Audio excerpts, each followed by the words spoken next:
লুট করে নিয়ে গেছে। দেখেন এই লুট করে নিয়ে কিন্তু কিছু যারা ওই পারে চলে গেছে এরা কিন্তু আরামে এসে আছে এখন। এটা আমি এখনও স্ট্যান্ড করি যে তারা কোনো অবস্থায় পিঠ দেখাতে পারবে না। ওই যে ঠাকুরগাঁয়ে যেটা মারা গেছে ওইটা আমার এই ভাইয়েরই লেগছে যে ওরা কিন্তু গরু আনার জন্য গেছে এবং কয়েকটা গরু কিন্তু এদিকেও চলে আসছে।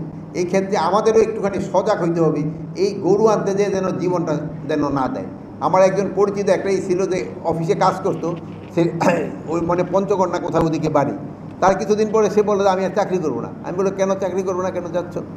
বল স্যার একটা গরু মাসে আনলেই তো আমার 1 মাসের পয়সাটা হয়ে যায়। কিন্তু সে চিন্তা করে না যে এই গরুটা আনতে যায় কিন্তু তার জীবনটা চলে যেতেছে।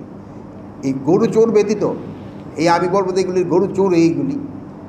এই ক্ষেত্রে যদি অন্য কোনো রকমের ক্ষেত্রে আমরা কিন্তু সীমান্তে কোনো রকমের ছাড় দেব না। এই 15 বছরে কিন্তু তারা বহু সুবিধা নিয়ে নিছে আমাদের থেকে। এরা এত সুবিধা নিয়েছে এখন তারা সুবিধা পাচ্ছে না দেখে কিন্তু এই যে তারা বিভিন্ন ধরনের প্রচারণা করতেছে। তারা আমাদের এই সুবিধা কিন্তু আর দেওয়া যাবে না।